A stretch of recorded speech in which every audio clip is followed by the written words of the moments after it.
There was darkness at the beginning of our history, but it was a quiet, suffocating darkness, existing on its own. But suddenly one day, a light came on that was very bright. But he was also loud and sparkling. And then he caused change and chaos. Light broke through the darkness and created time and motion, but also created life itself. And the life born of the light grew stronger and stronger. And in the midst of the darkness there appeared beings of light, and they called themselves the Shining Ones. And then they began to rule the world. The darkness could no longer tolerate the arrogance of the Shining Ones. She created a guardian against the creatures of light, and his name was Phantaminum. He was a warrior of order, born of darkness, the strongest of beings. He hunted down the Shining Ones, turned them into jewels, and sealed them. But Phantaminum did not destroy them. He had already fallen in love with their beauty and was captivated by it. He made jewelry part of his body. He called himself the King of Jewels. But the King of Jewels and his treasures rose above everything. The world called him, and his followers swallowed up the light and bowed down before his power. Soon this baby was born and was screaming with his newborn voice. The girl who picked up the baby and said she had finally found him. And now he in her hands became a new Shining One. The girl told the child that his kind had been defeated by the Jewel King, and he's the only one who can stand up to the Phantaminum, and also their only hope, Urek Mazino. Suddenly a sudden jet flew out of the child and hit the girl's head directly. The girl became completely wet and said it was the primordial essence. The maid came up to Mrs. Gata and asked her to wipe herself. Gady wiped herself and replied that however now this child would make the whole world shine forever. On a dark night somewhere in the tower, Urek appeared and didn't realize where he was now. As he looked around at the complete desert, he realized he was a little lost. Urek continued his walk and, having reached a dead end, did not understand where to go now. And how did that bastard Phantaminum get away? Urek was greatly angered by this that he even began to clench his jaw. But suddenly, a guardian with a weapon in his hands who looked like an alien appeared in front of him. The guard said that he congratulated the one who managed to open the door and go inside. He has earned the right to climb the tower, and that means he's the chosen one and can go to the winner's tower. That's his chance to get anything he wants. The guardian approached the chosen one and asked him what he would say to such a proposal. Urek at that moment thought, what was wrong with this rabbit? But the guardian saw at once that this child was one of those who must not enter the tower. The guard turned his back to him and said he could go and get something to drink. Turns out he can't go any further. Urek started to laugh, but asked him for a clue on how to get out of here. The guard replied that he had no idea, and the boy would have to figure it out for himself. Urek got angry and stopped him. Urek said the guardian's words about being able to get anything. It could be a Phantaminum, right? The guard replied that he wasn't quite sure, but he couldn't say it was impossible either, for everything awaits him at the top of the tower. Urek thought for a moment and said he was in. He came here because he was following the Phantaminum, and the guardian himself said he didn't know how to get out of here. So he's going inside. The guard waved his stick and said that if that was his wish, he couldn't help. Just let him challenge the head because it didn't accept him, and he himself must rise to the top. Urek was glad that he had succeeded and immediately went through the portal that leads to the tower. At that moment, a siren sounded on the tower telling everyone to come up. And for the chosen ones, this is the trial floor. And they have to go to the lowest floor of the tower. And the ordeal is called hell. At this point, Urek was still dozing in the grass and didn't even hear the voice of the microphone. Urek could just smell the salt in his dream. The voice said that 400 people had gathered here. From now on, they would either kill or be killed. And the game will end when there are 200 players left. These people will go to the next floor. And if there are more than 200 in an hour, all the chosen ones lose. And so there's no avoiding skirmishes and hiding. And he gives them permission to kill anything they can get their hands on. One of the chosen ones was running through the woods at this point, holding the observance in his hands. But the other chosen one just saw the boy and with his punches swung at him. But Guy dodged his blow, and again running away, shouted to his opponent to spare him. But a wind rushed by him, from which he heard a voice and told him to step aside. Immediately, a bolt of lightning passed near him, from which even the guy himself was surprised and did not expect. And at once the blood spilled from the enemy's chest. The girl asked the guy if he was okay. It turned out to be Lo Popabia Evelyn. The boy looked at her with delight and thanked her for saving him. Evelyn said she was not to be thanked. The guy felt bad and asked why. It's a kill or die game, so why did she save him? Evelyn replied that when the rules were announced, she realized something. They don't know what tests will be ahead. If the 200 strongest are chosen here, it will be more difficult from here on. And since she has to fight later, she'd rather face the weaklings. So in this challenge, she's targeting the strongest. The guy asked the girl, did she help him because he looks weak? Evelyn replied that that was correct. Evelyn felt uncomfortable and asked, is he really strong? The guy raised his hands and replied that of course not. He is weak and feeble. Evelyn agreed with him and told him to follow her. The boy was happy to have such company and ran after her. But the other chosen one was fighting another chosen one who was not weak either. The chosen one was shouting that this guy was strong. The guy didn't understand why they were fighting so many opponents either. But Evelyn liked it and replied that it was her chance. Evelyn simply ran up from behind and jumped on top of her enemy's head, leaving a wound on his shoulder.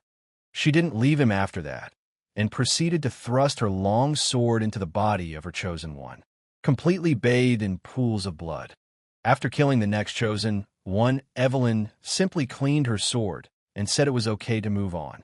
The guy at this point just wanted to get on her tail. Suddenly, Evelyn hid behind a rock and told him to do the same. Evelyn said there was a girl standing on the dais. The boy asked her, is she so strong that she has to hide? Evelyn replied, that's right. It's Princess Zaharda. The boy was surprised to hear that she was a princess. He had only heard of their existence. The guy wondered why they were in the same trial with such a monster. But she's a total hottie. The rumors weren't even lying. But Evelyn didn't like that and stuck her fingers right in the guy's eyes. The guy started yelling and asked if she wanted to gouge his eyes out. Evelyn replied that she was just a little embarrassed by what was going on around her. And maybe there's a fury simmering in her because she's strong, but not as beautiful as a princess. The guy told her that she was perfection itself. That's why he went after her. Evelyn replied that she had spared her eyes to hear that. Suddenly, Princess Zaharda extended her sword to the side. Evelina saw this and told the boy to duck immediately. Zaharda saw from afar and immediately pointed her sword straight at them with all her speed. The sword just swept through all the enemies at the speed of light, and only screams were heard. The guy at that moment wondered how she had managed to do that. One handled so many opponents alone. A voice from the microphone said that the number of participants had dropped dramatically and there were only 252 participants left. Evelyn asked the guy, does she still think she's a hottie? The guy thought for a moment and said yes. But then again, he wouldn't want to get at her face. Evelyn got angry and stuck her fingers in his eyes again. The boy didn't have time to dodge and screamed again at the pain of his eyes. Evelyn said that now it makes sense why men die young.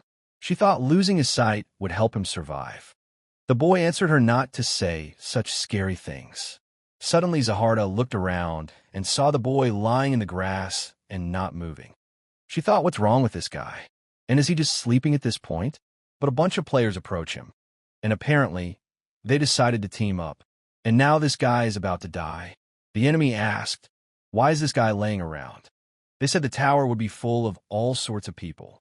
And he came out. They weren't lying. I never thought anyone could sleep in a situation like this. The enemy raised his foot and pushing him told him to wake up and sing them one song. And turning in the other direction, Urek answered that he still wanted to sleep. His enemies surrounded him completely after his words and decided to finish him off in his sleep. But sensing the attack, Urek performed acrobatic skills and with 2 feet went straight to the enemy's head. Zaharda saw it with her own eyes and said she expected that. Urek came to his senses and said that he was really going to sleep on. Do they understand? The enemy was simply frightened after his words and replied that he would not disturb his sleep. Urek pounced on him and asked him if he was aware that waking a person in deep sleep was harmful. The enemy didn't even have time to run away and fainted from such a shout and attack. Urek said that since no one would bother him now, he would go back to his side. But the voice immediately said that the trial would be over when there were 200 people left, which means there's only one person left to finish. And only 10 minutes to go. Zaharda, hearing such words, immediately descended from the mountain straight into Urek's territory. Urek asked her if she wanted to ask him out. Zaharda pointed her weapon at the guy and said he should kill him. And she thinks he's forgotten the rules. But that's okay, because she will help him. But Urek stops her and says he doesn't need help. Zaharda asked him if he didn't want to kill him. Those are the rules of this trial. Urek asked, why would he follow someone else's rules? He is a free man. But Zaharda told the guy that if he was going to treat the test like that, then she would kill him herself. Urek looked at the sword next to his head and answered her. He realized that if he looked closely at her, even at first glance, she was a beauty. Urek became curious and blushing turned away. Zaharda didn't like this and asked him why he turned away. Was he afraid of her now? Urek replied that he didn't. He just doesn't know how to handle pretty girls. It's embarrassing. Zaharda asked him if he was even going to take the test. Urek stopped her and replied that it didn't have to be one of them. Zaharda said there's no time. The others are hiding and he won't find them. So let him finish this guy off in the next couple minutes. That's the best way out of this. Urek asked her, what about the comrade right in front of her? Zaharda didn't understand anything, but the guy told her to look at the microphone. Zaharda was surprised and asked the guy if he was serious. After all, that's where the test beacon is. And then Urek started yelling that it's a square guy, and he's included as a player too. The guy who was there was surprised and asked what kind of crazy person was that. Urek shouted to him to come down at once, for he would catch him for sure, and then this silly game would be over. Zaharda asked him, is he crazy? He's the administrator of the trial, an officer. He's not part of the general population. He can't catch him, and even if he could. But Urek pointed his finger down and shouted at him to get down. And if he caught it, would it count for 2 players at once? The moderator began to laugh and said that a madman had gotten to them. Suddenly he saw a strange glow in the sky, and Zaharda noticed it too. And after that, the moderator appeared right in front of Urek and turned out to be one of the strongest in this game. All the players were shocked to see the administrator of the challenge because he had joined the game. The administrator said he didn't know where the guy came from, but must be from a wild country where they don't know officers exist. And often it's poor, ignorant fools like him. So he wants to catch and kill to complete the ordeal, the officer asked. And as he sees it, the guy's become an administrator for daring to think that. Urek asked him what that meant. The officer began to laugh, and turning to the boy showed what his plaintive laughter could do. The laughter was so strong and loud that the sound waves started throwing the players backwards. Zaharda even covered her ears and expected such a thing from the officer. He controls Shinsu with his laughter alone. The officer went under the guy's ear and asked him if he was in his right mind. There's a rule in the tower that officers are not to mess around with the chosen ones. But the trial administrators can impose appropriate sanctions on those elected who disregard the rules of the game. And taking away his leg would be a mild enough punishment, wouldn't it? Urek asked with surprise. Appropriate sanctions? But what had he done wrong? And grabbed the officer's arm and lifted it from his shoulders and said such punishments. The officer was shocked that this guy had the power of the chosen one. But Urek asked, shouldn't those with special abilities be inflicting punishments? The officer replied that the brat had no idea about Shinsu.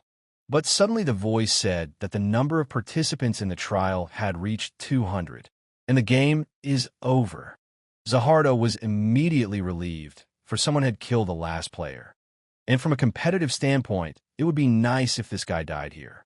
But since he's so reckless as to defy the trial administrator, he might be useful to her in the future. The officer turned around and told the chosen one that he was lucky and could be thankful to be alive and resigned to the rules. And the tower is filled with monsters he can't even imagine. Don't get cocky. But the officer approached the princess and said he was rude. Zaharda replied that it was all right. But Urek said it was just a disgrace. After all, he could have put him down in a couple seconds. The officer immediately turned around and called the guy crazy. Suddenly, a portal opened in front of them, through which the officer was to disappear. Urek was surprised, for he felt a sudden strange power. And a guy came out next to them and addressed the administrator Danjon. The guy told the administrator that would be enough and the rules should be followed. The officer turned around and was a little surprised that the principal had shown up at the test field. Urek asked, "Is someone stronger?" The principal thought about the answer and said no. "He is much, much stronger." The principal just turned around and said that the trial was over, and Danjon let him waste no time and be done with everything here. Danjon said in his loud voice that the ordeal was over, and all survivors would be moved to the next floor. But it's going to be even harder for them next, and they need to prepare for that in order to win, and turn around to look at Urek and told him that he especially needed to prepare. He was lucky this time, but if it happens again, he'll wipe him out. He doesn't care if he's chosen or not. Urek still stood his ground and responded to the officer to give it a try. Danjon again said that the first trial is over, and all the chosen ones will be moved to the next trial. At this time, inside the flying fortress of the test floor in the principal's office, the principal shouted that it was a disgrace. After all, the administrator had intervened in the initial trial. Danjon replied that he apologized for his reckless act. He was not supposed to give in to the provocations of the chosen one. It was the first time such a thing had happened. He could not contain himself. The director thought for a moment and said that he felt that Danjon was neglecting him because the floor ruler was absent right now. Danjon began to deny everything and replied that he couldn't have done such a thing. He's heard rumors about how the director is terrible in anger. He knows it's not just a rumor, so he would never dare. The principal said he was pleased to hear it. It shouldn't happen again. But it's unlikely. But if Danjon does fall for the chosen one's provocation again, let him make sure he wipes him out. And of course, he wouldn't have to deal with the consequences. Danjon realized his mistake and left the office. But Danjon thought at that moment, what does the principal want from him? He is only holding himself back because of his fear of him. But whatever the case, this chosen one's got a lot of nerve. And with the principal's permission, he'll smash him into the wall when he gets the chance. The director immediately opened the profile of the chosen Urek Mazino and saw that this time an interesting player had come to them. But he wondered where this player was from. But his place of origin is not specified. At this time, everyone in the player's room was rejoicing because they had moved on to another floor. The player rejoiced and said that more survived than he expected, and perhaps he should have tried harder. But Urek was walking next to him at that moment and hit the player with his shoulder. The guy got angry and asked him, "Is he wide?" Urek turned around and apologized and said there were too many people here.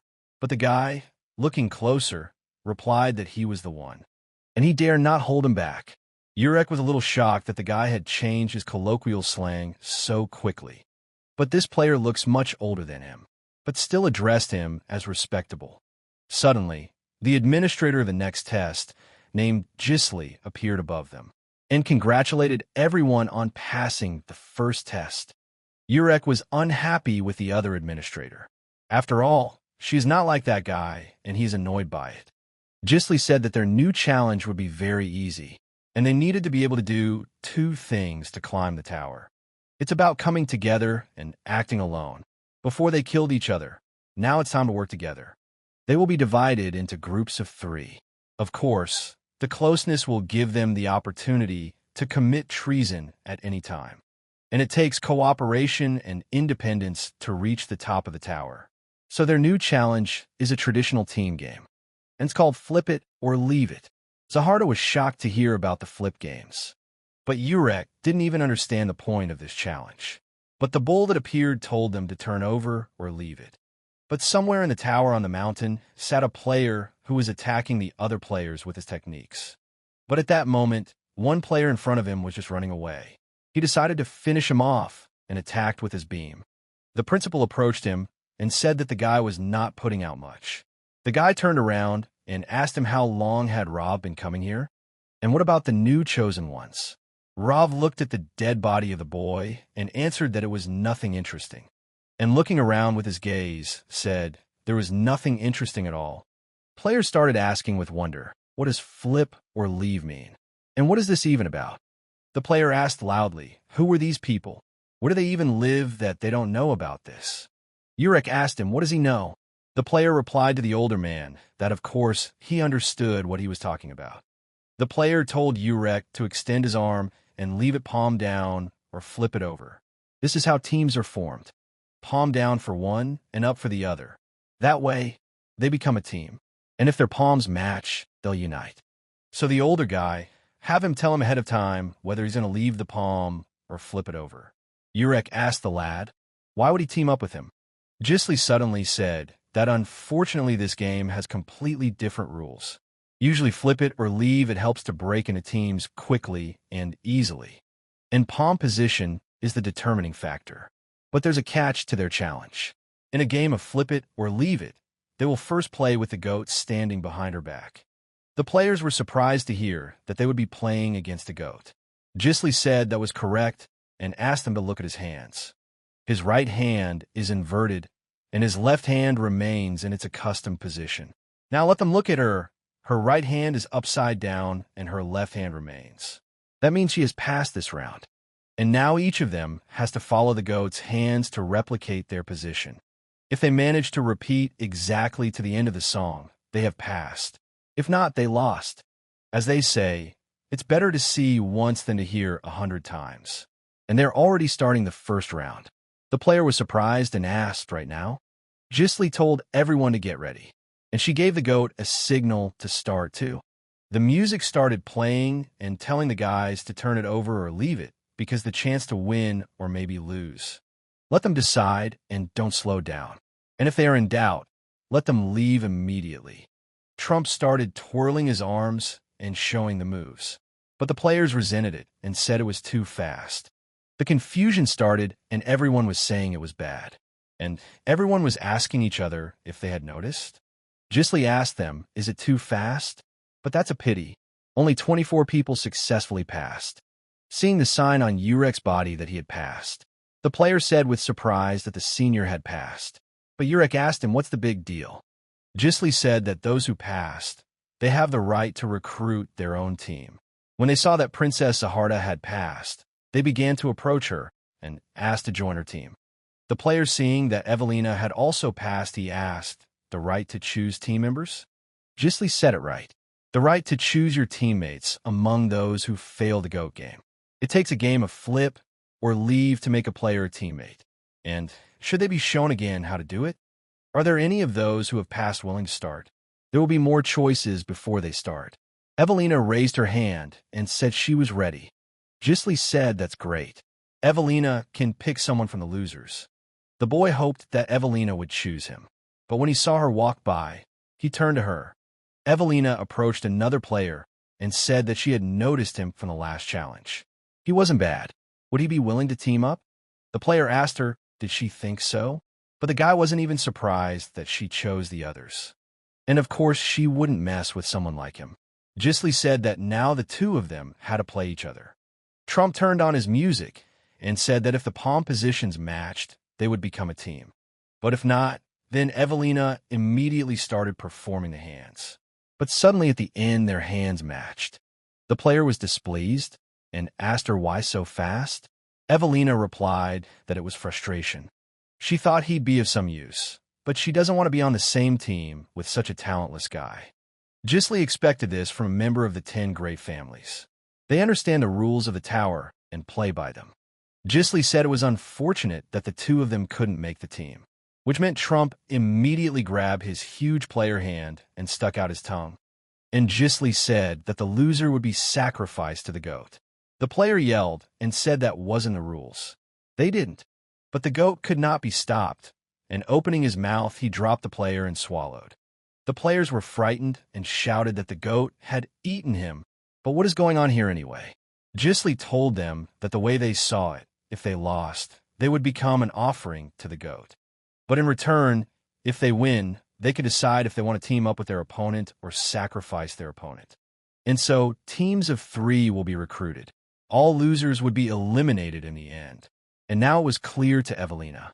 Even in forming teams, as in other trials, the strongest would survive. Which means, if he is able to replicate the goat's moves in the first round, he has the ability to eliminate those she wants off the playing field. And Gisli suddenly said that now the winners of the first round could choose their opponents among the losers. Zaharda approached the losing player and asked if they would play. The girl was shocked and had no hope that the princess would approach her. The blond man looked around too, wondering who he should kill. And then a voice came from beside him, begging for mercy. Urek turned to the player who was standing next to him. The player turned around and asked the older man what was wrong. Urek offered him a game. The player asked with surprise, with him, and froze in the moment. Urek asked him if he didn't want to. Didn't he say he dreamed of being on the same team with him? The player lowered his head, for he had spoken, but now there was one. But Urek asked, then what is it? Gisli immediately said that if those who refused to play would be immediately sacrificed to the goat. The player immediately shouted that he was playing. The player agreed and said that since these are the rules, he agrees. But in his head, he realized that this was the end. There was no way he could keep up with him. Urek saw the player start to speak, but told him to put his face forward. The player thought facing forward meant he would flip. Or is Urek just messing with him? And can he be trusted? The player didn't even understand how to act at this moment, because he doesn't know or understand anything. Opening his eyes, he saw that their hands matched. He immediately rejoiced and shouted to the older man that they would be together. The player had told him that they didn't know him, so why did he choose to trust him? After all, his life now depends on him. He knows that, doesn't he? Urek replied that yes, he knows. The player asked then why. He is not strong enough to make such a bet. Urek replied that he just thought the boy would believe him. And since he did, he trusted him. And isn't teamwork built on trust? If not him, then who? And then the player saw the hand coming towards the elder and stopped him and told him not to touch it. And they're a team. The goat immediately stopped. The player started bowing and said he apologized for being rude before. He was a nobody on the outside. He was lucky to be here. He would never forget that the elder trusted him. As long as they're a team, he'll never betray him.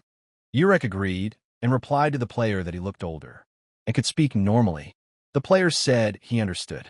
The player told the senior to pick good teammates and build a strong team. Suddenly, Gisli said that the first round was over. Unfortunately, only 7 people had started to form teams, which means they will continue. But only 1 representative per team can participate in the game. Urek stood in front of the goat and started to repeat after him. The player said that Urek was in the middle, and he added a false move. The player saw this and shouted to the elder, but Urek told him not to make a fuss. He lost on purpose. The player was surprised and asked, on purpose? Urek answered him to look around, and many did as he did. The player asked, did they do that on purpose? But why? And they had already identified strong players in the last round, hadn't they? But who would want to risk starting the game with them? Urek asked, then why bother trying now to get a pick in this round? They, like him, want to avoid unnecessary conflict. The player said that he understood everything, which means no one will attack them this round. No one wants to mess with a strong opponent. Urek answered him that he was right. But still, the world is full of crazy people. Suddenly Zaharda was near them and turned to him. Urek turned around and said she was from a past trial, after all, and it's the symbol of a weapon. Zaharda went up to him and told him to play with her. Everyone started shouting that the princess would win. Urek also realized that she had her sights set on him. He asked her, is she trying to make a play? And if she was thinking of killing him, she'd better back off. Zaharda replied that he didn't. She wants to be part of the team. Of course, in order to do that, he has to win first. The players were clamoring for the princess to team up with this guy. He's from the 10 great families. The player also told the senior that this is their opportunity. And of course you have to accept it. Urek apologized and said he wasn't going to team up with her. He already has someone in mind. Zaharda didn't like that and asked, is there someone better than her? And he's saying there's someone better than her? Urek replied that it was simply a matter of taste. Zaharda accepted that and said that it didn't matter. After all, she's going to be on the same team with him anyway, and it's time for the game to begin. Urek replied that she was just a stubborn woman, and she would be a treat for the goat. But in his head, he didn't realize, was this a game or flirting? If the latter, he would be serious. Zaharda told the guy that she's not going to take that role away from him, and she's not going to give in. If he doesn't want to die, let him focus hard. The boys started flipping their arms to the music, and at the end, both yelled out that they had stopped now. And looking at his hands, the player began to shout that they had won. Urek could do it all. Zaharda said, as expected. Urek replied at once that he would not unite with this woman. Trump immediately heard these words and turned to Princess Zaharda, saying that she would be destroyed in the second trial. Zaharda shouted at the goat to stop, but the goat did not listen to her and swallowed immediately. The player shouted that Princess Zaharda had dissolved into the goat's belly. He caught and ate her. The boys couldn't believe their eyes. Gisli was also surprised that the princess had dropped out in the second test. And even Trump ate it. The players asked, what does this mean? Princess Zaharda really did lose so quickly. But if he's going to be a princess, for example, what should she do to pass the selection test for the chosen ones? And that crazy asshole, what was he thinking? The player got angry and asked Urek what was in his head. And what would he do when he turned down Princess Zaharda for his team? Urek pointed his finger at the boy and replied that he would choose him. The player was surprised and asked him, was he what about that guy avoiding eye contact in hopes of not being noticed? He has no strength, and he looks like a weakling. So why him? Urek replied that there was something familiar about him. The player didn't understand and asked him what he was talking about. Urek replied, something similar to the odor he smelled when he got here. A faint smell of salt or something like that. And now he could smell something similar. The player asked the older man what he was talking about. Did he refuse to unite with the princess because of some feeling? Not because there was someone stronger and more useful in mind? Urek told the ally that this is exactly how it is. The player just didn't understand the elder and replied that he would go crazy. Urek suddenly remembered and told his ally that he keeps saying Zahara did this. Zahar did that. What is this even? The player was shocked and thought it was unfathomable. After all, this man doesn't know about the princesses of Zahard. Urek listened to Gambler's story and realized that the king of this tower was her father. And a long time ago, someone came to this tower from the outside and now rules it. Urek turned immediately to Goat and asked if he could reverse his decision. He thought he should meet the guy calling himself king. And he urgently needs to meet him and ask him how to get out of here with Phantaminum and the others. The players started yelling at the older man and saying that he was the one going crazy with him. It's too late for that. Urek replied that there was nothing he could do. He meant well, now targeting that guy in the next round. The ally went after him and told Urek that he trusted his gut. The goat immediately began to sing his song. The players talked and felt that it was getting more and more difficult. Gisli also said that only 6 people won this round. The guys who got up for the game all won, and the rest of us got defeated again. Urek said it was time to look for more people to join her team. Evelina was also upset that she couldn't make the team. And the game gets harder the further it goes. When they were killing each other, all it took was skill. Now it's not skills, it's trust.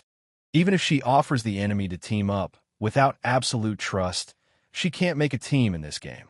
In a place where everyone around him becomes his rivals, is there anyone he can trust?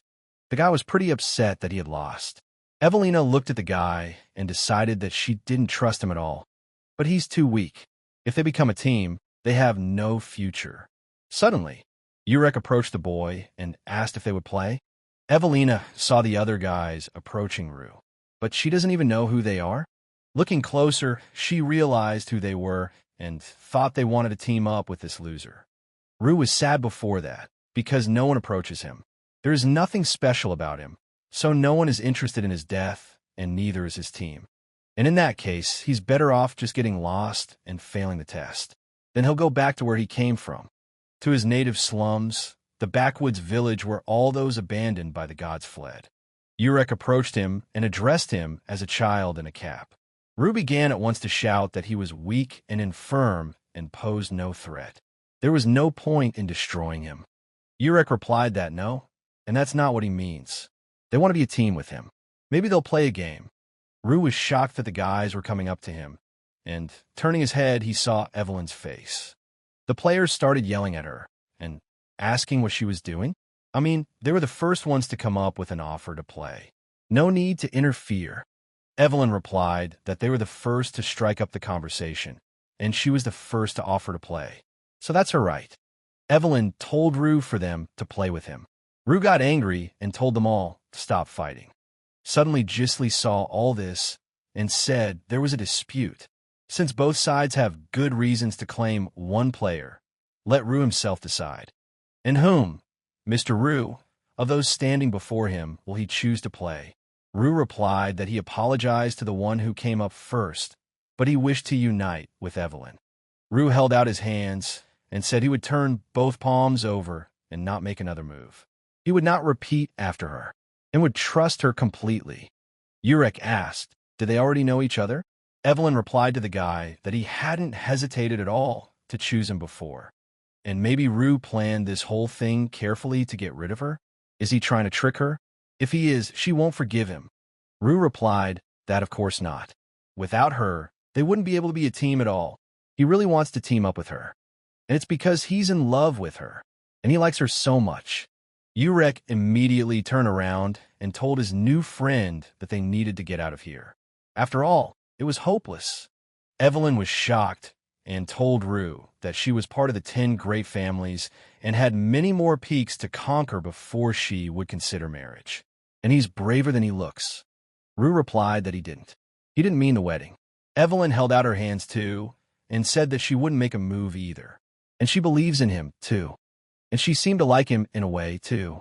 Rue was surprised and thanked her. Urek heard all their words and left saying that he had only wasted his time. Suddenly a guy came up to him and said that he thought it was not so easy to find a team. So why not team up with him? Urek was surprised and asked, with him? The guy replied that his name was Neo. He may not be as good as he is, but he is very strong. Urek thought about it and said there was some truth to that. But unlike that brat, he could get along with a lot of people here. And he doesn't trust him. Neo looked up and told Urek that he was a pretty good judge of character. And he's not someone you can rely on, but still, he won't stand in his way. And none of them are his targets. Urek saw that this guy made him dizzy, but he smelled the same. And these two have become a team. And a guy named Rue exudes the smell of salt. Urek agreed to play with Neo and said he would start. And if he succeeded, so be it. Neo lowered his head and thanked the boy for playing. Urek realized that this guy had aroused his curiosity. Suddenly, Gisli said that the allotted time was up and the team assignments were over. And in this game, 10 teams were formed. Anyone without a team is eliminated.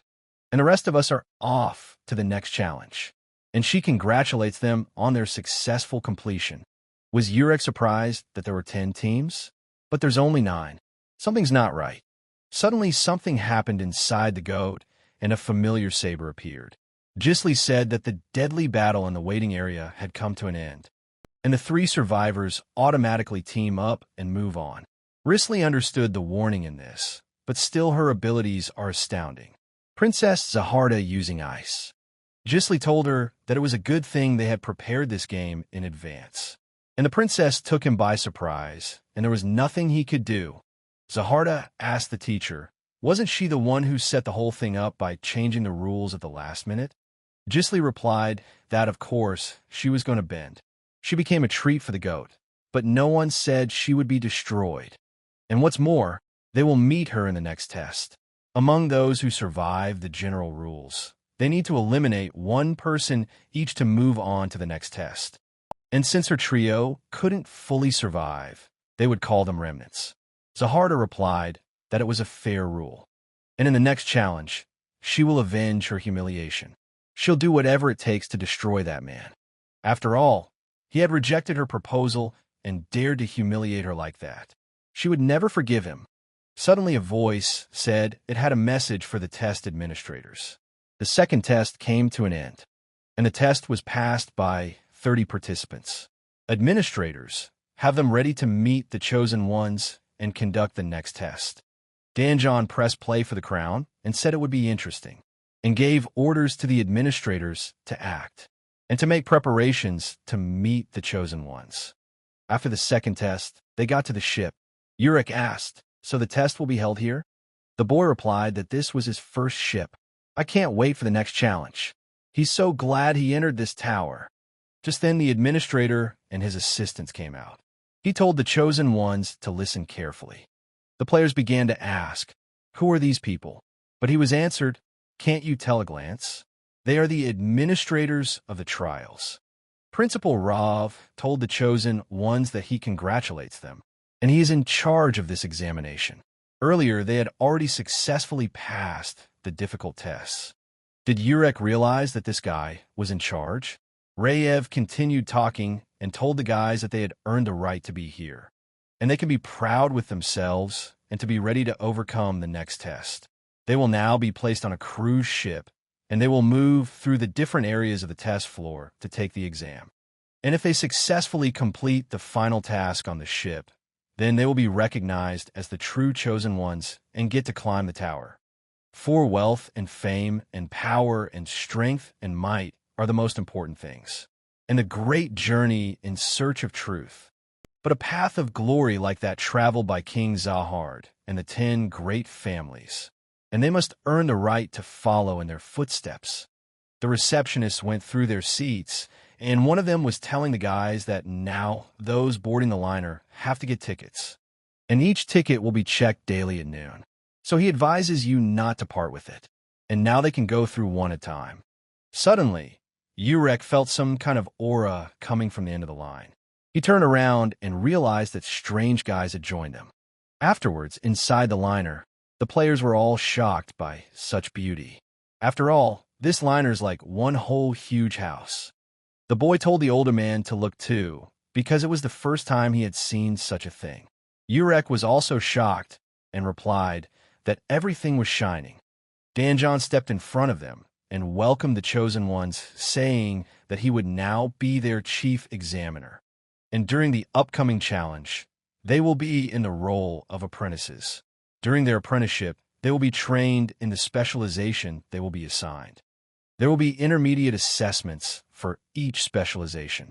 Their abilities will be assessed by respected examiners, and students who are among the top scorers will be rewarded. Those who are out of the ranking will be disqualified regardless of their exam results. The guy was surprised and asked, "Disqualified? Does that mean that even if you pass the main exam, you can still drop out?" Urek asked, "What are specializations?" Neo replied that they were positions that team members held. They were invented by the pioneers who had conquered the tower. Scout tracks enemy movement on the front lines and wreaks havoc on the battlefield. And the Adept of Light remains on the sidelines, watching and giving commands. The Spearman works in conjunction with the Adept of Light to destroy enemies at long range. And the Guide controls the flow of Shinsu to exterminate enemies with devastating power. And one solo position, a dawdler who stalks and captures enemies. Of course, there are other specializations, but these 5 are the main ones. If he doesn't know about it, he must have lived in a very remote place. Urek thought for a moment and replied that you could say that. Danjon said that he would now announce the mentors of each specialization to the examiners. And in the first specialty, the Baskerville Guide Mentor. Next up is Adept of Light, Mentor Pudra. But the scouts will be mentored by Gisli, and Heidi will be in charge of the spearmen. And finally, Dungeon said he would be the leader of the Oyster Scouts. Suddenly the player said that, to himself, Danjon shouted out particularly loudly. And it's such a strange name. Danjon said that there will now be an allocation based on their abilities, and let the players check their specialization. They should follow their esteemed mentors by checking the schedule. Suddenly, Urek raised his head and saw that he had made it to the Udal team. The boy told Urek that he was assigned to the Lancemen, so they have different specializations. Urek asked him what's wrong with that. It's great. Neo comes up and says he's a guide too. They end up on the same team, but they have different roles. The player rejoiced and agreed with him. Urek said it's good that specializations don't overlap. There would be no rivalry, and then each of them must give their best to go further. He went straight to the Udilchik's training ground. Danjon met them and welcomed them to the Udil team. And as he had told them, he was their mentor. And first, he wants to make a few things clear. The first thing he wants to tell them is that the Dodger is a major specialty, and that means that the strongest among the chosen ones are here. Therefore, there is no place for the weak. And let the others go through basic training today. It will be different for them. He will not tolerate anything that dishonors the name of the Oodles of Oodles. So today they're going to give an entrance test. Anyone who fails it can pack their bags and get the hell off the liner. The players said immediately that this is insane. They're stuck here with this tyrant. The blonde man was surprised and asked, "Entrance test?" He thought there would be some sort of training camp. Urek replied that it would be a good idea. Danjon held out his hands and said it was time to begin. The players didn't know what to do because he hadn't even explained what they had to do. Danjon asked them, "Why are they frozen? Let them start coming up one by one." Suddenly Blondie said he was just crazy, and he would go first. He apologized to Urek and said that he was used to being ahead in everything. The boy did not argue and left him to go first. Danjon got excited and said they had their first volunteer, and before they start, have him put on this belt. The blonde man picked up the blue belt and asked this one. Suddenly the belt immediately sucked on his belt and tied itself. The blonde man didn't understand how so. After all, he almost couldn't move. Danjon told him to shut up immediately and hurry up a little. Danjon decided to teach him how to properly hold his belt and was showing him everything on his own. Grabbing each other's belts, Danjon said it was time to begin and told everyone to pay attention, what the starting position looks like, and when players will grab the belt, have them raise their torso to rest against their opponent, and let it be known that the game is on. Urek watched and was not at all eager to do such a thing with this uncle. During the game, Danjon told the player that they had already started and were not standing in a pole. Have him straighten his back and keep his feet on the ground. And if he continued to stand so ridiculously stiff, he would be thrown to the ground. Dungeon immediately demonstrated how to do it. And when his back starts to touch the shinsu on the floor, he lost. The guy couldn't do anything and fell to the ground with a strong kick. The player said, as expected of an officer, he put him down in one fell swoop. Danjon shook off his hands and told the next one to come up, but he saw that there were no more who wanted to come.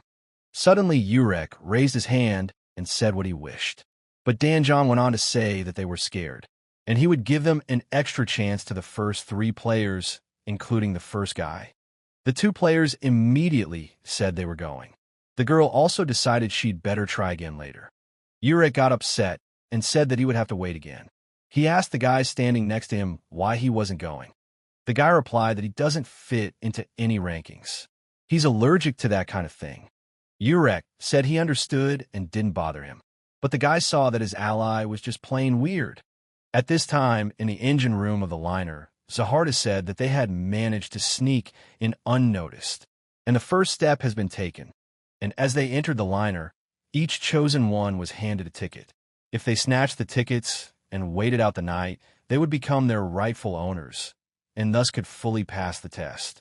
Now she suggests that they split up and find their own victims. The team replied to the princess that everything would be done. Zaharda remembered that Urek had been assigned to the Oodles. Before the night was over, Urek's ticket would be in her hands. The blonde saw that both players were instantly knocked over. The guy felt as if his feet had grown into the ground and lost the ability to move, and there was no way to lift them. But Danjon told the boys they were flawed, and called the next chosen one to try his luck. But Urek saw that this admin was full of energy. But Danjon looked under his feet, saw the player, and asked, "What is she doing?" Let her leave the field immediately. The girl apologized and replied that her legs were not obeying. Danjon told her that there was no need to show her helplessness. Weak people don't belong here. Let her go up at once immediately. Urek went up to the girl and said that he would help her. But Danjon looked up and saw a very familiar face in front of him. Urek helped her and asked if she was all right. The girl said yes and thanked him for his help. Then he put on his belt and asked the teacher if they could begin. And he even took off his shoes because this game promises to be fun. and he needs to find out what mysterious power he's using. Urek told the administrator that since he had shown him the power of this place, in return he would show him the power that existed outside the tower. Danjon thought, what's wrong with this chosen one? Can't he know about how to use divine beasts? So why are the beasts reacting so strangely to him? Urek got into a wrestling pose and told the teacher it was time to begin. Danjon asked him that he was doing that. Urek laughed and replied that he was just repeating after him. Let him hurry up a little and they would start. Or was the teacher scared? Danjon got mad and said the kid was a crazy asshole. Is he out of his mind or what? And the way he sees it, the guy's just bluffing, trying to hide his fear behind a mask of confidence, and have him grab his belt immediately. Urek said that was right. It was time to begin. Danjon grasped his belt and realized that this guy was just the chosen one and already had such power. Urek suddenly told the teacher that he was quite impressive for his size, and hoped he wouldn't be disappointed. After saying that, Danjon got angry and started pushing with the guy. Urek picked up the moment and made a slash and dropped the teacher to the ground. Danjon didn't even have time to realize how it happened, and just lay on the floor afterward. The rest of the select few were shocked at such an occurrence, but a little happy for him. But they started yelling that the administrator was defeated. It was the blonde kid who defeated the administrator. Danjon started saying it's wrong. It doesn't count. He slipped on his own. He was holding back the force so he wouldn't kill him, so he lost his balance. And, of course, it doesn't count. The chosen one asked him what he was talking about. He clearly saw him being knocked over. And what's with the ridiculous excuses? After all, a man with a soul as dirty as his hair. He looks like an ugly statistic, and he is mean and ill-mannered. As expected of the older generation, they don't know how to admit their blunders at all. Danjon got angry and shouted at the chosen ones to shut up. This cry was so strong and powerful that the sound waves lifted the water from the ground. Urek was surprised and realized that although this man seemed to be overly emotional and throwing words around, something in his words made sense. And for some reason, he was definitely holding back. He never saw the power he wanted to discover. Urek told the administrator that it was true. He had felt it too. He didn't have time to do anything before the admin went down. So it was his mistake. Danjon replied that he realized it too. Urek said he suggests canceling this attempt and trying again. Danjon asked, that would be within the rules, right? The guy replied that of course it would. He wanted a fair win. Danjon thought, what's wrong with this brat? Why is he so cocky?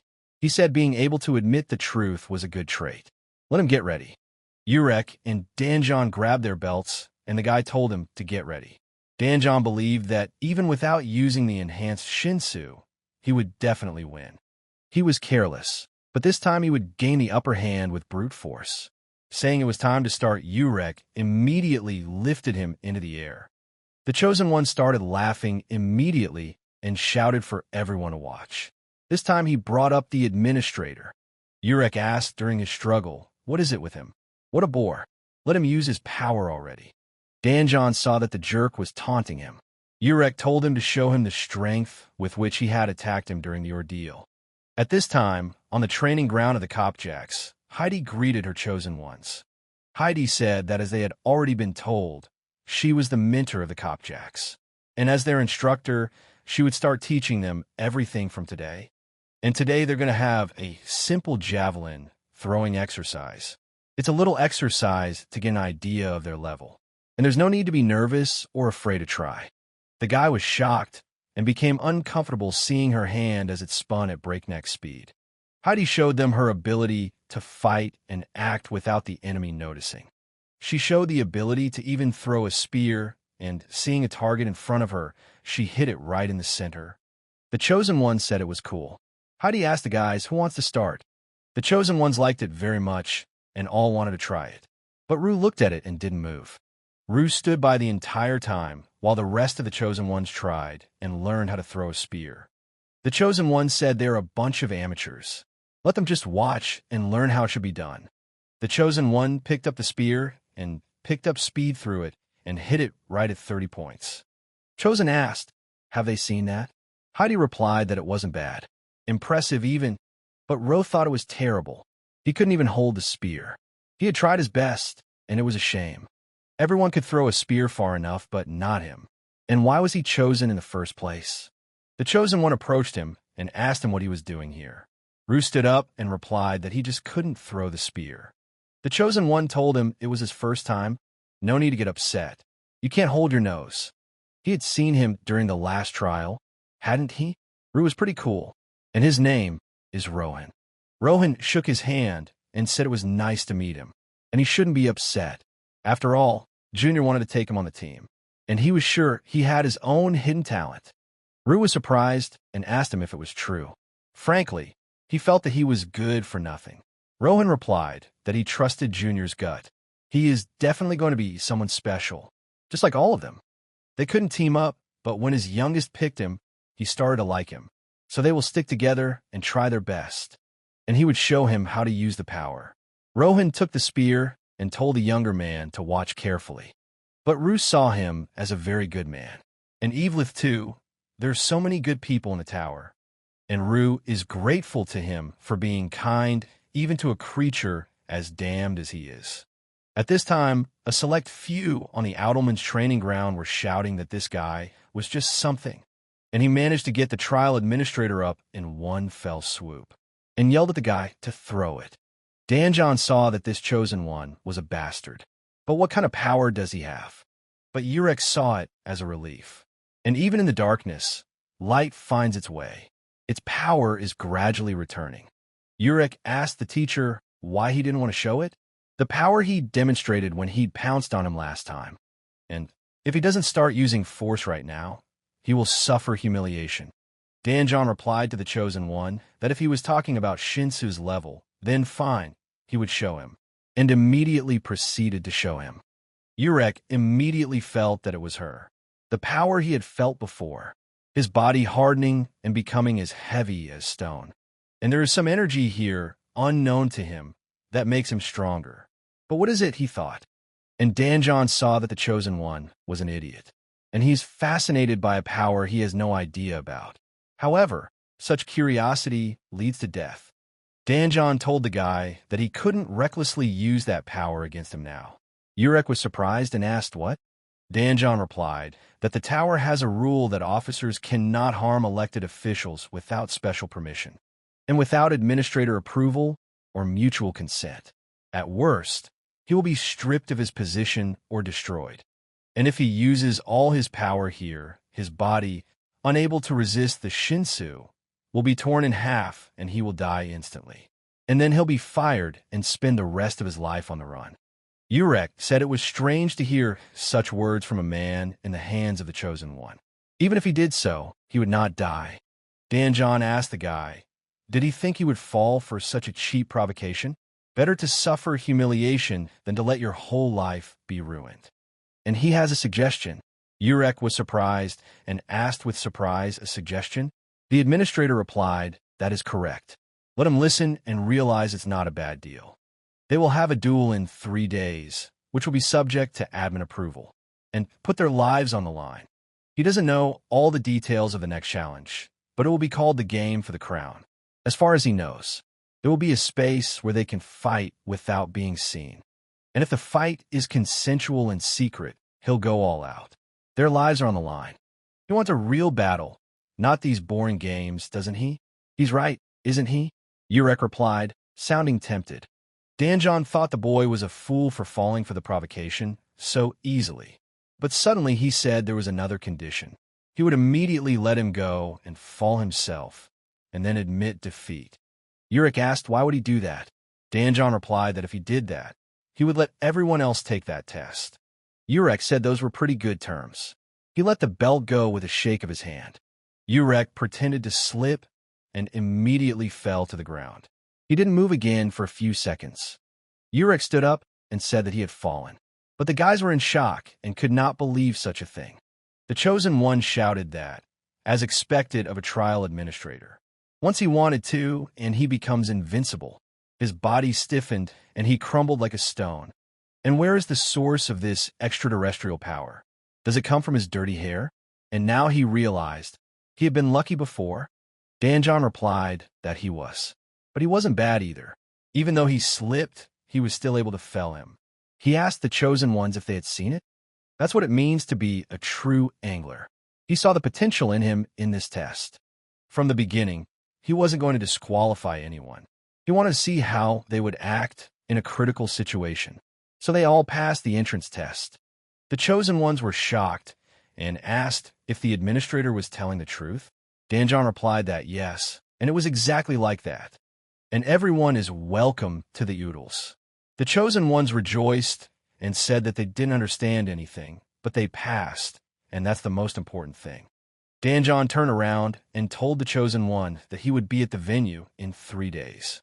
He's going to kill him. But Urek wouldn't let him talk to him like that, and answered him in kind. And he saw in his mind that, though not his type, he liked him. Danjon said for everyone to go back to their rooms. Newcomers, you may spread out. The rooms are divided by teams. Urek and realized he had no idea, but it had been a long time since someone had challenged him, putting his entire life on the line. And it had been a long time since he'd fought someone who risked himself without burdening his conscience. The chosen ones came out of the training hall and were saying already that they were tired, and they want to see their room already. Suddenly, one girl ran next to the chosen one, and Urek recognized her a little. He asked her, she was one of the chosen who had passed the test, right? The chosen one replied that yes. She wanted to say that she was grateful to him for such an act and wished him a good rest. Urek didn't even realize what it was now, and he saw that it was time for his first love, and he was glad he had gotten into the tower after all. The girl saw Urek blush so hard, and now she realized she was right. And this guy is definitely a loner in life.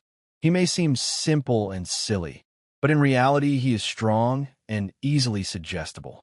And the points of the first entrance test go to her. But Zaharda followed him and saw the chosen one run down the corridor where Urek stood. But she promised herself that tonight she would take his ticket and his life forever. But suddenly the chosen one suddenly noticed her and started shouting that a princess was here. But Zaharda came out and asked him who he was. The chosen one raised his hands and replied that he was surrendering, and said he was the one who had survived with her in the burning building. Zaharda realized who he was and told him to be a little more careful. Someone could be eavesdropping on them after all. The chosen one said he apologizes, but he had one offer. Zaharda got curious and asked him what the offer was. The chosen one replied that he could see the princess had scheduled this man. Would she mind if he joined? He wants to pick up one of his tickets too. The princess asked with surprise, unite? But why on earth would he want to do that? The boy replied that it might not be necessary, but the truth was that he wanted to unite with her. And if she would just accept him until this ordeal was over, no, not even after that. He will devote himself to her. The princess apologized and replied that she is very selective in who she accepts on her team. At this time, Rohan packed a bag of sodas and said, "This is awesome. This place is really cool. They just got a ticket, and everyone gets in and drinks all for free." Rue said it's really like heaven. But suddenly Urek saw them and said that as he sees it, the guys are getting closer. Rohan asked Urek if he wanted to join them. The guy replied that it was cool and they could do it in their room. Immediately afterward, they went to their rooms and began opening sodas and drinking. Rue asked, labeled 50, is that what they call a carbonated beverage? Rohan replied that yes. Has he never tried it before? They say it cools the body. Let him try it. Rue tasted it and said it was a little bitter, but it looks like he's starting to taste the soda. But suddenly the door opened and Evelyn walked in. She asked them, had they been drinking carbonated drinks since day one? And don't let Rohan teach Rue any weirdness. And there's no way that sweet soda is good for his body. But Urek saw that their door had just shattered and told her so. Evelyn approached Rue and said that he had said he was just visiting the next chosen ones. So she wondered why he was taking so long. He was spending time with bad people, doing bad things. What was that supposed to mean, she asked. And now she was disappointed in him. Ryu shouted back at her while getting punches in the eyes that he was apologizing. Evelyn told him it was unacceptable to be friends with these people, and everyone here is an enemy. Let him speak it out with her right now. Evelyn looked at the guys and said that those freaks were all their enemies. Rue asked the girl, What about the scout position? Evelyn blushed a little at this point, and seeing the soda in front of her picked up the bottle and drank. And the guys supported her at that moment. Urek was surprised and said she was even scarier when she was angry. But Rue tried to stop her and asked what happened. The Chosen One was walking beside them at this point and saw that they were not behaving sufficiently and did not understand anything. And they don't even realize that something could happen to them at any moment. The princess is going after that silver-haired guy anyway, and in the meantime, he just needs to steal one of their tickets. Then, even if the princess hates it, she'll have no choice but to team up with them. And no matter how much she hates it, he'll find a way to get on her team. Rue asked Evelyn, did something happen at the scout training site? The girl replied that the man had made her do the thing she hated the most. Rue immediately began to recognize and asked who did it. Evelyn replied that it was their position instructor. Rue asked with surprise, did they make her do something she hated? Such a person didn't deserve to be an instructor. And what exactly did he make her do? Evelyn replied that she was forced to pet a puppy. Rue started yelling that to make them do such a thing, they weren't even human. But then Rue stopped and asked, puppy? Evelyn cried and answered that was correct. And when he found out about her family, he thought she might have the talent to become an animo. But she really hates touching animals. So she said she didn't want to and didn't touch it. And then the instructor got angry and said, how can she appear from Luo Pabia's family and not even be able to do that? And have her bring him some soda. Today they are drinking and partying hard. Rue said that Ms. Evelyn had that problem, but she doesn't like puppies. Evelyn replied that she likes cute animals, but she doesn't hate them. She just doesn't like to touch them. And if she touches it, it breaks. Urek asked her, is that her position? But suddenly, Urek noticed Neo and told her to just not listen and talk to them too. Neo answered him that meant he knew he was here. Urek said he wasn't so dumb that he didn't realize it. Neo replied that it wasn't bad. They just made him do something like a simple test. Neo demonstrated his abilities and said it was something like this. He was told to create it. Rue said that this is the power. Evelyn immediately realized what it was and asked, is it really Shinsu? Urek said it's the same type of power used by test watchers and ranchers named Danjon, right? Neo replied that yes, though she was still far from perfect. Urek said to teach him too. Evelyn thought, an ordinary person with no backstory who had recently gotten into the tower and managing Shinsu only one day after position training. And he's not just an average person. She needs to keep a close eye on this guy. The princess remembered that the ticket check was scheduled for midnight. There were about 4 hours left. She even bought insurance, so there's no need to panic. 30 minutes before ticket check, when everyone should have their ticket with them, it's the perfect time to act. After about 4 hours, Urek said goodbye to his friends and told them to take care of each other. Evelyn was completely relaxed and didn't even realize she was talking and screaming, while Rue tried to calm her down and bring her into the room. Urek turned to the Chosen One and said that now that everyone was gone, maybe he could teach him what she did before. That Shinsu, or whatever his name was. Neo asked if the door should be closed first. It's visible from the street, and he didn't realize Urek had such an annoying temper. Neo says that Shinsu is the holy substance that fills this tower. He lets them rest, eat, sleep, and he's a little annoyed by it. In Russian, anyway, tying the Shinsu to one area, it can be used for different purposes. This area is called a room. Urek asked him how he does it. Neo replied that there were 2 ways. He can either draw out the Shinsu accurately flowing through his body, or he can compress the Shinsu in the space around him. He draws out the maximum amount he can store in his body. Controlling Shinsu in space is an ability that can only be acquired by people with extremely rare talent, and even then only after long training. Urek asked her how on earth does she pull Shinsu out of her body. Neo answered him to visualize it. The boy was surprised and asked how to visualize. Neo answered him to imagine that he had a round ball in front of him, then try to make a hole in that ball and connect a small tube between it and his body. And through 3 pipes, he let the water from his body flow into it. And that's kind of how he fills the Shinsu room he created. Urek said he was filling the room he created. And during the process, he said that he created the room and then filled it. Neo watched the whole process and told his ally to fill her up now. Opening his eyes, Urek said nothing appeared, but he was a little wrong in his words. Neo replied that, of course, no one gets it right the first time. Urek asked, she just learned it today, hadn't she? Neo replied that he was a genius, though what a talentless freak he was. Urek was still talking, he definitely felt something. Neo said it's not something that happens instantly. Most ordinaries aren't able to do that in a lifetime. Urek began to try his new abilities once more and commanded the energy to fill the vessel. Immediately, everything began to shake unexpectedly. The principal immediately ran to Danjon's room and told him to come out immediately. Danjon was dozing at that time and woke up from the screaming and asked what happened. The director replied that a huge number of Shinsu appear at the bottom of the cruise ship. Danjon ran outside and asked what's wrong. What was really going on?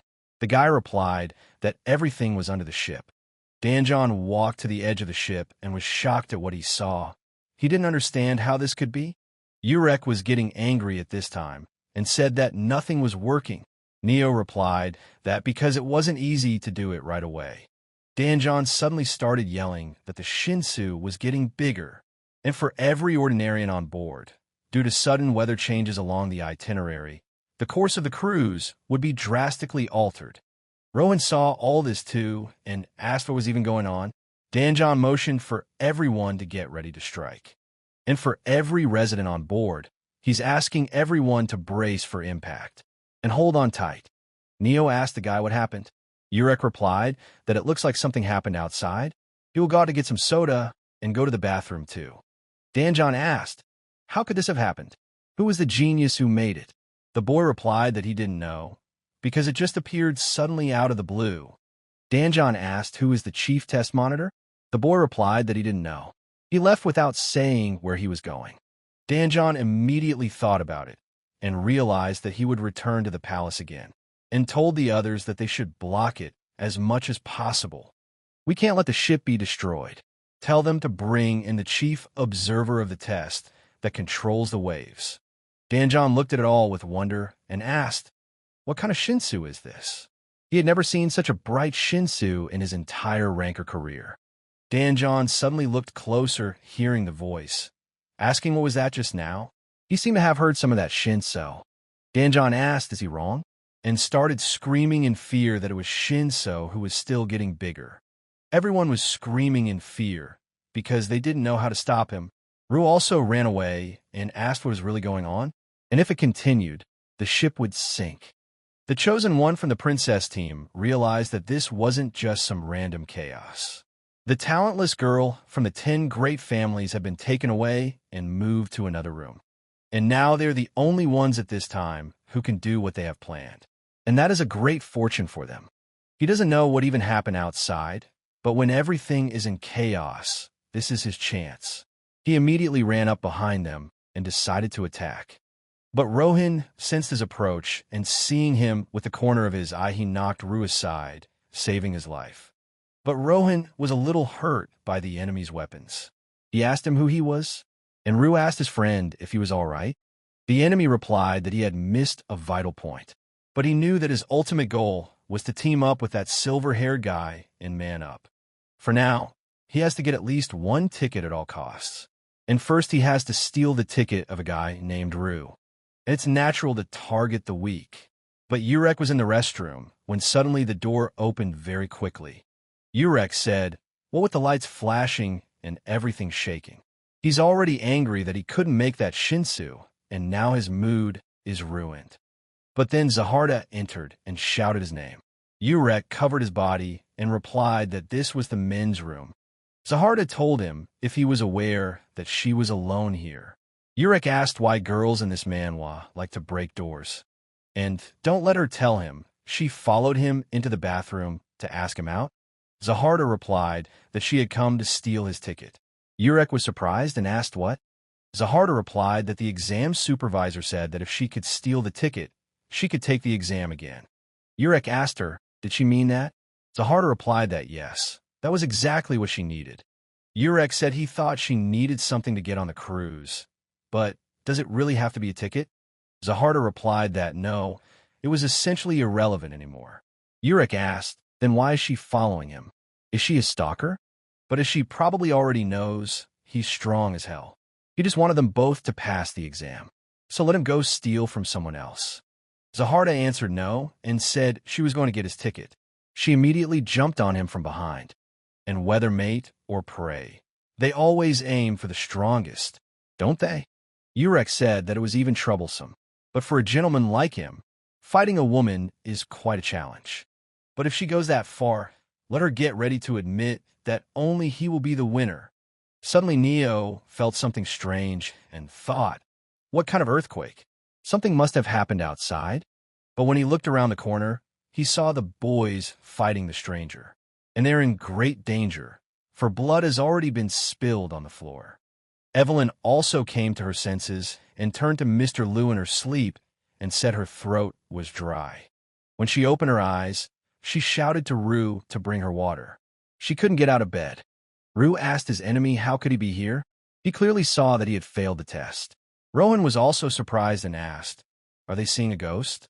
And why is it attacking them specifically? The Chosen One took the needles in his 5 fingers, and with all his might pointed them straight at the boys. The Chosen One took his 5 fingers and pointed them straight at the boys. The Chosen One thought it was cool, and he didn't know why Rohan had made the gesture, since they had helped each other. If he could do well here, he can get both of their tickets, and that's even better. But suddenly he saw a shadow behind them, and said there was a strange ghost there. Evelyn appeared on the horizon and told her enemy that she really thought he had been eaten by a goat then. But how did he manage to crawl out of Goat's stomach? When the Chosen One saw her, he was very angry, and the guys were shocked that she woke up so early. The Chosen One told her that she fainted because she was drunk, didn't she? Evelyn asked him back, why would she drink something so harmful to her body? The Chosen One replied that it was obvious. She had just fallen on his back. She was so drunk she didn't even realize where she was. Evelyn said that, for one thing, she was drinking carbonated beverages, not alcohol. And who gets drunk on soda anyway? It's all just a publicity stunt. The Chosen One was surprised and asked if it was a publicity game. Evelyn replied that if she was drunk on anything, it wasn't alcohol or carbonated drinks. But that's because of the smell of Mr. Liu rolling it on his back. Is she drunk now? Rowan got upset too and said that he would go to his room. But Evelyn got angry and poked his eyes with her fingers. Evelyn says she doesn't understand how he managed to crawl back out of Goat's throat, but she can't forgive him for attacking Mr. Rowe. The Chosen One asked in surprise, what? And what if she didn't want to forgive him? But Evelyn wouldn't talk to him and immediately flew into him with a fist. Evelyn told him right away he's also asking what's going to happen. Even after sewing so much, he can't even understand what's going on. And it's not his mother's warm embrace. It's the inner tower. Does he really think the inner tower is the same as his inner ass? And don't let him touch what's hers. And immediately attacked him with her technique and told him to die. But the Chosen One wasn't intimidated by this and decided to respond by telling her she was crazy. But Evelina picked up the moment and stepped aside to dodge the attack, and said that the real trash was his skills. Evelina didn't play with him for long and dodged a counterattack with her arms. And after that, she ran up to him and handled him with several leg kicks that she aimed right at his head. But she didn't stop there and continued to beat him like a garbage bag. The Chosen One was completely beaten to a bloody pulp and couldn't even move anymore. Rohan looked at all this and said it was amazing. And she's one of the 10 great families that can finish off anyone who touches her loved ones in a heartbeat.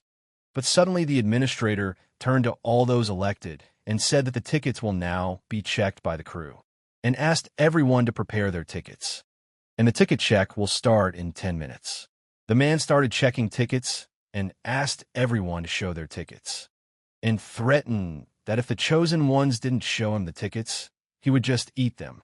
Zaharda at this time tried to overpower the guy and grab his ticket so that she would pass the exam further. But Urek kept dodging, and she couldn't reach him with her weapon. Zaharda was very serious against him, and there wasn't even a sense of pity or concern. Urek realized that she was Princess Zaharda, and her skills are different from the others. Urek turned to her and said that he had heard she was the daughter of someone called the King of the Tower. Is this true? Zaharda replied that biologically no, but if he was talking about her current relationship with King Zahard, then yes. Urek asked, what does that even mean? The princess replied that she was sort of the king's adopted daughter. The Zahard family selects the most talented girls in the tower to become Zahard princesses, and the chosen princesses borrow Zahard's power to climb the tower. Urek listened and said that it was a very complicated system. Zaharda answered him that he didn't even know anything about the Zaharda princesses. Urek immediately dodged her attack and asked her if she was sure. Exactly, but only in tower information. If he wins this fight, will she back down after he does her just one favor? Suddenly, during the attack, Urek dodged and the ticket just flew out of his pocket. Zaharda tried to catch it and asked with surprise, favor? Urek said it's not difficult. Let her set him up with King Zaharda. Zaharda apologized and replied that it was the hardest thing to do in this tower. Meeting King Zahard is not just possible even for her, Princess Zahard. Urek wondered and asked with surprise, he is her father, isn't he? Zaharda replied that the only Zaharda princesses who can meet the king directly are those who possess the series of 13 months. Urek was surprised and asked, 13 months? The princess replied that yes, it was a weapon granted directly by King Zahard. There are 13 of them in total. The princess who receives a weapon from the 13-month series acquires the right to meet the king in person. That's why she climbs the tower. She gets one of the weapons from 13 months and meets the king. And in the end, she kills him. Urek was surprised and replied that it was the same story they saw in the first season. Zaharda got angry and told him to shut up. Urek says, how about doing it like this then? He helps her get one of the weapons from the 13-month series or something, and she'll set him up with Zahard. Well, if he turns out to be a villain, he'll kill him too. Suddenly, the administrator turned to everyone standing and said that the tickets will now be checked by the crew, and asks everyone to have their tickets ready. And to all those selected, the ticket check will begin in 10 minutes, and asks everyone to be in their seats. Zaharda was surprised that it had been so long, and that meant it was time to use what he had prepared, and it looked like it was time for her to use it. Zaharda turned to him and asked if his ticket had fallen on the floor. Urek rummaged through his pockets and saw that the ticket was under his feet. Urek asked her, since when? Zaharda used that moment and attacked him with her weapon. Urek saw his ticket, which was right in front of his eyes. He immediately realized that it was his ticket. Zaharda grabbed the ticket and said she apologizes, and here is his real ticket actually lying in her hands. Urek was surprised and asked, then what was that ticket? Zaharda replied that she had stolen that ticket from one of the regulars while she was on this cruise. In fact, before she met him, she had already managed to steal another ticket from another regular. She just dropped it beforehand and pretended to be fooled, like himself. But still, her target is his ticket. Urek asked her if she had lied to him. Zaharda replied that was fine. The carriage would be here soon. As long as she has a ticket, she will succeed. Urek asked her what she was even doing. Why is she putting the ticket exactly there? Zaharda answered him to try to steal it and called him a virgin for last. Urek got angry and said he would kill her right away. Did she think he couldn't do it? Zaharda replied that she was going to complain about him as a pervert. Urek flared up and asked what she wanted from him. Zaharda's response was for him to try and steal it. If he fails at that, how is he going to kill King Zaharda? She will show him that playing easy before a desperate man is not the way that will work. Urek immediately felt her aura suddenly change. Something had emerged from that woman. But all of a sudden, the checker came in and said he needed to provide him with a ticket. Zaharda asked how could he be here, and is he really the ticket checker? The checker told them to provide him with the tickets, and if they don't provide it, he'll just eat them. The checker showed them that it was forbidden to board without tickets. Zaharada replied that there was some misunderstanding, but the checker started shouting that it was forbidden to board without tickets. Urek replied that he understood everything and would soon return his ticket, but Zaharda apologized and said that she would definitely get permission from the supervisor. But the checker still repeated that it was forbidden to board without tickets. But suddenly the checker began to multiply and use his voice to tell them what he needed. But the checker didn't leave it at that and said it was a death penalty for those who sat down without a ticket. Urek asked, "Is he going to fight them?" Zaharda replied that if they can solve it with this, then this is their thank you gift. The assistant went to the receptionist and said the ticket controller still hadn't shown up. So they searched around, but he was still not there. Danjon was angry and couldn't understand what had happened to him. Again, he began to feel the Shinshu energy gathering. He felt that Shinsu was acting like a living being, and she's chasing the cruise. The principal felt it too, and decided to check it out himself by walking closer and closer to Shinsu. The principal thought, what happened while he was gone? And what kind of person created such a giant Shinsu? The guy at this point was yelling and asking where is he, the little creep, and saw that he had really disappeared. But asked Chang Yuem, what did he tell him before? He told him to make sure he was dead. The guy replied that it looked like he was in for continuous punishment from Rahab. Sphere asked what is the guy going to do if these guys come in contact with the permanent, from whoever was devouring the light at the moment. The boy answered him not to say such ominous things.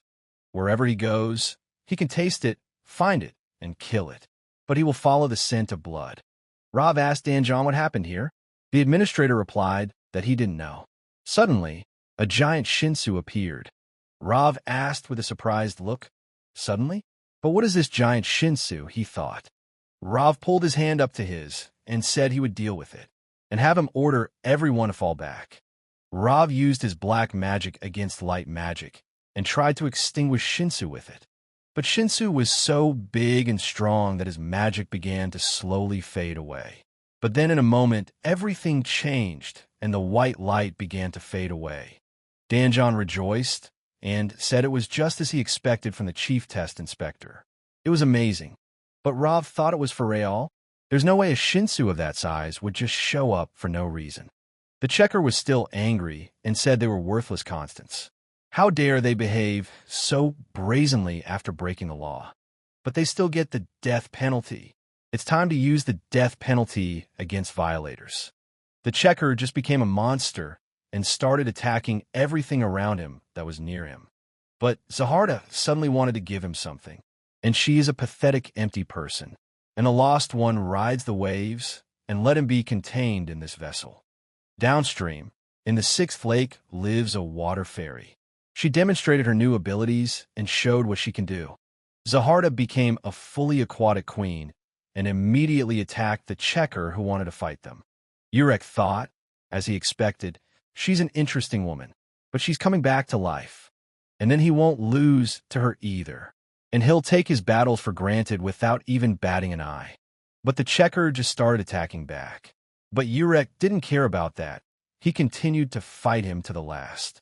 But under each of his blows, the checker simply disintegrated into molecules and then reassembled into its former state. The checker said it was useless. He immediately fended off an attack from a guy who got very close to him. Urek realized it wasn't working, but the monster shouted that they were idiots and ordinary people, and he was created in the workshop. He's a Shurling humanoid filled with Shinsu. Ordinary people like them who can't even handle Shinsu properly and can't even touch him with a finger. Urek asked, "Shinsu again? How many other people are there who don't even know how to use Shinsu?" He realized that if he used his special power, he could probably catch this ghost, but he doesn't want to use it here. As expected, maybe he should try using Shinsu again. What was he supposed to do again? But suddenly there was a huge explosion, and Rav just tried to run away so that Shinsu wouldn't hit him. Rav turned around and didn't realize how it had even happened and how it had reappeared again. Danjon started yelling that it had reappeared. What are they going to do now? Rav asked Shinsu, how dare he contradict his will? This is his territory after all, and let his energy flow into it. But the guys inside just couldn't keep up and were dangling in different directions. Rohan asked what just happened again.